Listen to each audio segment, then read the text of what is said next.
अस्सलाम वालेकुम जी, अस्सलाम वालेकुम। गोलमाल है, सब गोलमाल है। लग रहा था कि कई थोड़ा सा इलेक्शंस के बाद जो है पाकिस्तान के अंदर कुछ स्टेबिलिटी आएगी, कुछ हालात बेहतर होंगे।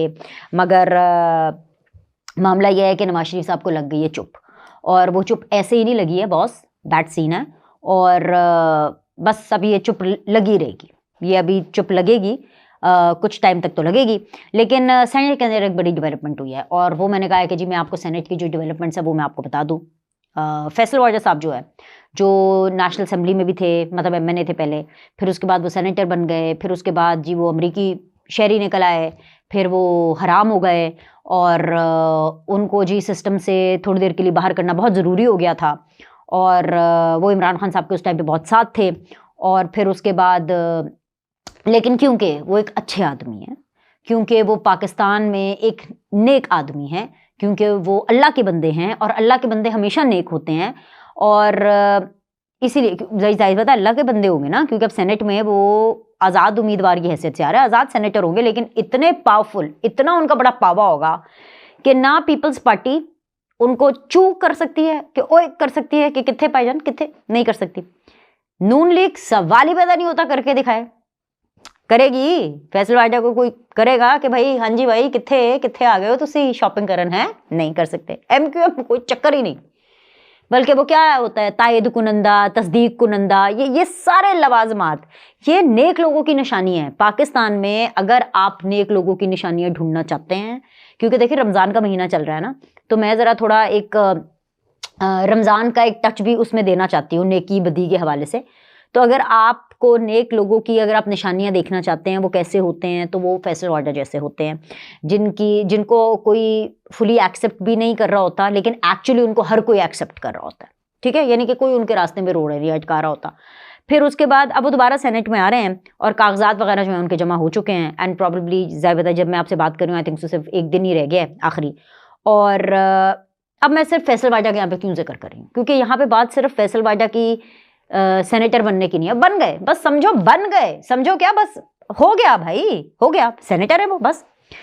लेकिन मसला ये है कि वो जो बातें कर रहे हैं ना वो बड़ी तशवीशनाक हैं, वो बड़ी खतरनाक हैं, और ये वही बातें हैं जिनकी वजह से मैं आपको कह रही हूँ कि भाई सब गोलमाल है, सब गोलमाल है। अच्छा, फैसल वाजा जो है ना वो कहीं ना कभी कभी शुरू में, अभी तो नहीं, शुरू में मुझे ऐसे लगता था कि ये ना जैसे शेख रशीद साहब आ जाते हैं और उसके बाद आकर के अपनी प्रिडिक्शंस देना शुरू कर देते हैं। लेकिन शेख रशीद तो खैर बिल्कुल ही गॉन केस थे ना, आप तो खैर छोड़ ही दें। फैसल वाजा की जो प्रिडिक्शंस है वो ठीक हो रही, मैं आपको सही बताऊं तो मुझे ऐसा लगता है कि फैसल वाजा प्रिडिक्शन नहीं देते, फैसल वाजा जो है वो किसी की खबर देते हैं आपको। और खबर ये है जिसको वो आके फोड़ते हैं टेलीविजन चैनल्स के ऊपर, फट्टे जिसके चलते हैं, जो असल में ब्रेकिंग न्यूज़ देते हैं। तो ब्रेकिंग न्यूज़ ये है कि भाई ये जो सिस्टम है ना, ये सिस्टम है जी 1.5-2 साल का, मतलब शहबाज शरीफ के पास है जी 1.5-2 साल। उसके बाद ये पूरा जो स्टेयरिंग है, ये जो गाड़ी चल रही है, ये जो पूरा स्टेयरिंग है, ये होगा आसिफ अली जरदारी साहब के हाथ में। अब आसिफ अली जरदारी साहब है सदर, तो इसका मतलब है कि जो वजारत उज़्मा है वो पाकिस्तान पीपल्स पार्टी को मिल जाएगी। इसके अलावा जी जो एक्सपर्ट इल्म जो बता रहा है फैसल वाजा साहब का, फैसल वाजा साहब ने कांटा लगा दिया गंडापुर साहब पर, फैसल वाजा ने कांटा लगा दिया शहबाज शरीफ पर, फैसल वाजा ने मरियम नवाज पर भी कांटा लगा दिया है। ना गंडापुर अपनी मुद्दत पूरी करेंगे, ना शहबाज शरीफ साहब अपनी मुद्दत पूरी करेंगे, ना मरियम नवाज साहिबा अपनी मुद्दत पूरी करेंगी। और बल्कि अली अमीन गंडापुर के हवाले से तो ये तक कह दिया है कि क्योंकि जी भाई वो 9 मई वाले हैं, तो ये रमज़ान ख़त्म होते ही ये जो ईद के बाद जो ईदी मिलनी है, ईद के बाद जो ईदी मिलनी है पहली, वो अली अमीन गंडापुर को मिलनी है। और उनके खिलाफ बहुत से ऐसे मामलात हैं जो तेज़ होंगे। केपीके के अंदर करप्शन के हवाले से मुकदमात जो हैं उनके खिलाफ जो है उनमें तेज़ी आएगी। 9 मई के हवाले से जो मुकदमात हैं उनमें तेज़ी आएगी, यानी कि उनकी जो मुश्किलात हैं वो 9 मई वालों के हवाले से वो बेसिकली ईद के बाद जो है वो बढ़ना शुरू होंगी। अगर वो ना हुआ तो फिर केपीके के अंदर से ही एक क्या उसे कहते हैं अदम एतमाद लाया जाएगा, और केपीके का जो चीफ मिनिस्टर है उसको तब्दील कर दिया जाएगा। यानी कि चाहे कोर्ट हो, कचहरी हो, फौज हो, हुकूमत हो, चाहे इनके साथ 36 का आंकड़ा हो, या चाहे तहरीक अदम एतमाद हो, अली अमीन गंडापुर के हवाले से तो ये खबरें दी जा रही हैं और फैसल वाजा साहब ये खबरें फोड़ भी रहे हैं कि भाई उनकी हुकूमत नहीं चलनी, अली अमीन गंडापुर ने नहीं चलना। शहबाज शरीफ साहब भी 1-1.5 साल तक चलेंगे। और मरियम नवाज के बारे में तो फैसल वाजा कह रहे हैं कि वो बुजदार है। मरियम नवाज के बारे में वो ये कह रहे हैं कि जी मरियम नवाज भी अपनी मुद्दत पूरी नहीं करेंगे। अब आप मुझे ये बताएं कि अगर शहबाज शरीफ भी अपनी मुद्दत पूरी नहीं कर रहे, मरियम नवाज भी जो है वो अपनी मुद्दत पूरी नहीं करेंगी। वो वैसे आज अलग मैंने देखा कि आज शहबाज शरीफ जो हैं वो अपनी भतीजी कहेंगे ना, हाँ भाई की बेटी या भतीजी की तारीफ़ कर रहे थे। और जो भतीजी हैं उन्होंने चाचू की आज तारीफ़ की है कि जी बड़े अच्छे काम कर रहे हैं, सब कुछ ठीक है, कि एक दूसरे की उन्होंने तारीफ़ें की हैं। हाँ, भाग दौड़ तो लगी हुई है ना। देखिए एक चीज़ है जो आपको अप्रिशिएट करनी चाहिए, जो कि मैं अप्रिशिएट करती हूँ, कि भाई पंजाब में बुजदार जैसा आदमी लगा हुआ था जिसका यही नहीं पता था कि कोरोना होता कैसे है, काटता कैसे है, लगता कैसे है, जो सीधी सी बात है। और उनको आज तक मैंने कभी नहीं देखा, कभी नहीं मैंने देखा। और ज़्यादा से ज़्यादा एक दफ़ा शायद आए थे टीवी पे और बता रहे थे कि अभी वो मैं ट्रेंड नहीं हूँ ना, और हमें बताया जाता था जी बड़ा सादा आदमी, और सादा आदमी अरबों खरबों खा गया पंजाब की आवाम के। अब मरियम का ये है कि एटलीस्ट वो भंड हो रहे हैं, उनकी मीडिया टीम से काफ़ी भंड हो रहे हैं जो ऑप्टिक्स को दिखाने में, लेकिन एटलीस्ट ये तो अब एक छेड़ बन गया, एक मजाक बन गया है कि भाई सुबह सुबह उठो जरा 9 बजे जरा टीवी पे लाओ, पता चले मरियम कितने निकली है, कितने पहुंची है मरियम, कि वो निकल तो रही है, जा तो रही है, मतलब कुछ हिलजुल तो है। मरियम नवाज शहबाज शरीफ के स्टाइल को कॉपी कर रही हैं, जो कि पंजाब में शहबाज शरीफ ने एडॉप्ट किया था और अच्छा स्टाइल था शहबाज शरीफ साहब का। लेकिन शहबाज शरीफ को इस स्टाइल में कोई मात नहीं दे सकता। देखिए मरियम जो है, या फॉर दैट मैटर हमजा भी हो, या फॉर दैट मैटर कोई और हो, वो शहबाज शरीफ तो नहीं बन सकते। इसी तरह मरियम नवाज शहबाज शरीफ से बेहतर तो नहीं हो सकती। हाँ, अगर उनको फॉलो कर रही हैं उस स्टाइल में, या शायद मरियम नवाज के पास स्पेस ही इतनी है कि वो शायद यही कर सकती हैं, क्योंकि उनके पास स्पेस ही इतनी है। भाई अगर ये कहा जा रहा है कि मुद्दतें ही नहीं पूरी करनी, और अगर एक वो लीडरशिप वाली स्किल्स नहीं लेनी। एक और चीज़ मैं आपको बताऊं, पंजाब के अंदर जो वजारत आला है ना, ये एक लीडरशिप वाला काम नहीं है, ये है एडमिनिस्ट्रेटिव काम, के ऑर्डर आ जाएंगे, ये कर दो, वो कर दो, फलाना कर दो, फलाना कर दो, और वो करना है, उसके ऊपर इंप्लीमेंट करना है। लीडरशिप वाला काम होता है विफाक में, कि आपने एक थॉट प्रोसेस देना होता है कि आपका विजन क्या है, आपने अपनी पार्टी को लीड कैसे करना है, आपने नैरेटिव आगे क्या देना है, आपने लोगों के सामने बयानिया क्या रखना है, आपने बात क्या की है, आपने तकरीर क्या की है, आपने जहन साजी क्या की है। ये लीडरी के काम होते हैं। इसका पंजाब की चीफ मिनिस्ट्री से, चाहे वो पक्की वाली हो या चाहे वो कच्ची वाली हो, कच्ची वाली से मेरा मतलब है वो जो मोहसिन नकवी वाली भी थे ना, मतलब मोहसिन नकवी ने भी इतना काम किया है। तो मैं समझती हूँ कि मरियम नवाज का तो चैलेंज उस्मान बुज़दार है ही नहीं, उस्मान बुज़दार तो जीरो। लेकिन फैसल वाजा को पता नहीं क्यों मरियम नवाज जो है वो उस्मान बुज़दार लग रही है, मुझे नहीं ऐसा लगता। लेकिन हाँ, वापस आ जाए इस चीज़ के ऊपर कि मरियम नवाज भी अपना जो है वो टेन्योर पूरा नहीं करेंगी। 5-5 साल की मुद्दत है, 5-5 साल टेक्निकली करने चाहिए पूरे, लेकिन वो नहीं उनको करती हुई नजर आ रही। शहबाज शरीफ भी नहीं करते हुए नजर आ रहे, गंडापुर साहब भी नहीं करते हुए नजर आ रहे। अब मुझे बताएंगे, अब जब सिचुएशन ये है तो नवाज शरीफ साहब को चुप्पी क्यों ना लगे?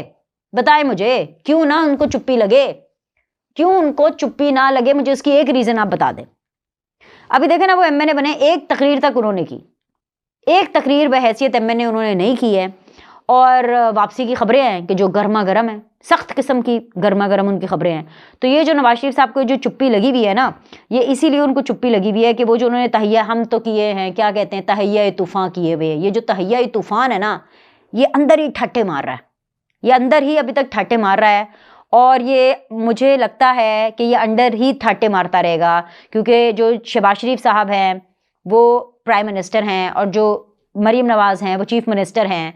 सो वो अंदर ही ठाटे मारे जब तक ये हैं तो तब तक ठीक है। उसके बाद अगर ये समंदर बाहर भी आता है ना ठाटे मारता हुआ नवाज शरीफ साहब का, तो फिर उसको मुझे बताएं बाय कौन करेगा? उस टाइम पर तुम सारे कहेंगे कि भाई जब चाचू हजूर प्राइम मिनिस्टर थे तब तो मियाँ साहब आप क्या, मतलब हम तो कह रहे थे, हम तो नवाज शरीफ साहब का केस लड़ रहे थे कि भाई इनको बनाए वजीर आजम, ये सारा कुछ करे। अगर मुल्क इतने ही बुरे हालात हैं, इतने ही बुरे हालात हैं, तो जो आदमी सर्टिफाइड है कि जिसने मुल्क को IMF को खैर बात कह दिया था, मुल्क को आगे लेके गया था, आप उसको लेकर के आएंगे कि आप उसको लेकर के आएंगे जिसका आपको CV मजबूत लगता है? सीधी सी बात है, अकल वालों की बात है। तो भैया चुप्पी इसीलिए तो है, ये इसीलिए चुप्पी है और ये चुप्पी बरकरार रहनी है। अब दूसरी तरफ जी अली अमीन गंडापुर साहब की जी मुलाकात हुई है इमरान खान साहब से, और वो कोई 30 मिनट की मुलाकात थी। और ये जो 30 मिनट की मुलाकात है ना, कोई चंगी नहीं हुई, ये मैं आपको बता रही हूँ, बावसूख जराए से बता रही हूँ कि ये कोई अच्छी मुलाकात नहीं हुई है। और ये अली अमीन गंडापुर साहब ने बाहर निकल के ना कोई मीडिया से बात की है, ना किसी को हुआ दुआ अभी तक दी है, अभी तक नहीं। लेकिन इन लोग के ना पेट में बातें नहीं पचती हैं, ये इनको ना डायरिया हो जाता है, इनको डायरिया हो जाता है, तो ये बातें निकलनी है। लेकिन अभी तक जो है ना, ये मैं आपको बता रही हूँ कि मुलाकात अच्छी नहीं हुई है। अली अमीन गंडापुर साहब ने भी किसी से कोई बात नहीं की है, लेकिन इमरान खान साहब ने सहाफियों से 2 बातें ऐसी की हैं कि आग लग गई है, आग लग गई है, वाकई आग लग गई है। एक तो उन्होंने बात ये की है कि भाई अली अमीन गंडापुर को शहबाज शरीफ के साथ तस्वीरें नहीं बनानी चाहिए थी। अब ये देखें, ये इनकी अक्लमत है कि पहले उन्होंने खुद ही इजाजत दी अली अमीन गंडापुर को, और ये मैंने आपको इस मुलाकात से पहले भी बताया था, जिस दिन ओथ टेकिंग थी तो मैंने आपको बताया था ना ये ओथ पे जाएंगे, ना कहीं पे भी नहीं होगा। लेकिन जब सिक्योरिटी के मामला होंगे ये वहां बैठेंगे, जब इनको पैसे चाहिए होंगे, जब अपने पर आएगी, जब अपने सूबे पर आएगी तो बैठेंगे। और फिर वही हुआ कि ये तभी बैठे, तभी गए शहबाज शरीफ साहब के पास, तभी उनके कदमों में बैठे कि हुन जी सरकार जी ये कर दो। और ये सारा कुछ Imran Khan was on board और ये उनकी मर्जी से हुआ। जब इनको पजीराई मिलनी शुरू हुई कि अच्छा जी ये तो बड़ा अच्छा काम हुआ है, क्योंकि अली अमीन गंडापुर, हर कोई हैरान था कि वाजी ये जो सॉफ्टवेयर अपडेट हुआ है, अली अमीन ने जो यू टर्न लिया है, ये बड़ा ठीक लिया है, ये मुल्क की खातिर और ये बिल्कुल ठीक हुआ है। तो इमरान खान को जब ये पता चला तो उन्होंने उसी टाइम पर सहाफियों को बोल दिया। अब सहाफियों को ये बोल रहे हैं कि भाई उनको तस्वीरें नहीं बनानी चाहिए थी। अरे भाई, हर जगह पे फोटोग्राफर पहले होता है, ये तो है ही फोटोग्राफर का जमाना। पहले फोटोग्राफर पहले होते हैं, वीडियो मेकर पहले होते हैं, बंदे तो बाद में आते हैं। तो भैया वीडियो नहीं बनानी चाहिए थी। तो इमरान खान तपे में अली अमीन गंडापुर के ऊपर, उनको खार है कि ये जो ये वाली ऐसे कर रहे थे ना वीडियो, जो ये वाली वीडियो है ना, ये बहुत गलत हो गया। दूसरी चीज जो इमरान खान साहब ने कही, उन्होंने कहा कि जी IMF के सामने, वही वाली जी बिल्कुल जो मैं पिछली वीडियो के अंदर आपसे जिक्र कर चुके, IMF के सामने जो एहतजाज हुआ, उन्होंने इसको ऑन किया। उन्होंने कहा जी बिल्कुल ठीक हुआ, बिल्कुल जबरदस्त काम है, ओके की रिपोर्ट है, बिल्कुल होना चाहिए था। लेकिन डंडी कहां पे मारी?